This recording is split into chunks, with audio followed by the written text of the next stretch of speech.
नाशिकच्या सातपूर परिसरात राहणारा रवींद्र एरंडे. बाहेरून पाहिलं तर प्रभावी व्यक्तिमत्व, मोठ्या नेत्यांसोबत उठ बस, समाजसेवेची प्रतिमा, सन्मान आणि ओळख. पण या सगळ्याच्या मागे एक काळं वास्तव दडलं होतं, जे आता हळूहळू समोर येतंय.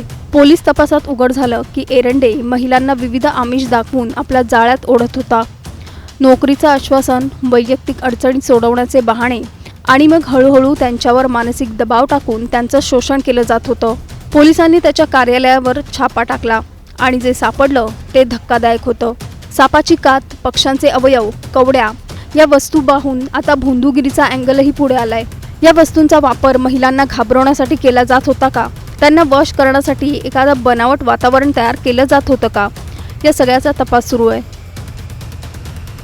याचबरोबर पोलिसांच्या हाती लागलेल्या DVD आणि पेनड्राईव्हमध्ये 100पेक्षा जास्त आक्षेपार्ह फोटो आणि व्हिडिओ सापडल्याने प्रकरण अधिकच गंभीर बनलंय. या पुराव्यानंतर अनेक महिलांनी पुढे येत तक्रारी केल्या. आत्तापर्यंत 8 पीडितांची ओळख पटली आहे आणि हा आकडा अजून वाढण्याची शक्यता नाकारता येत नाही. धक्कादायक म्हणजे सुरुवातीला एरंडेने स्वतःवरचे आरोप झटकण्यासाठी खंडणी मागितल्याचा बनाव रचला होता, पण त्याच्याच ऑफिसमधल्या ऑफिस बॉयमुळे संपूर्ण प्रकरण उघडकीस आलं. दरम्यान न्यायालयाने या प्रकरणाचं गांभीर्य लक्षात घेत एरंडेला 10 एप्रिलपर्यंत पोलीस कोठडी सुनावली आहे.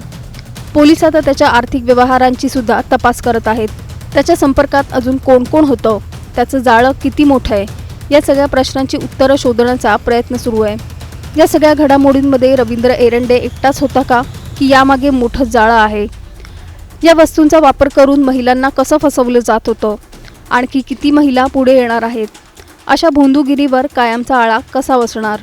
आणि सगळ्यात महत्त्वाचं म्हणजे समाजात अजून किती एरंडे लपलेले आहेत? तुमचं या सगळ्यावर मत काय? आम्हाला खाली कमेंट करून नक्की सांगा आणि चॅनलला सबस्क्राईब करा.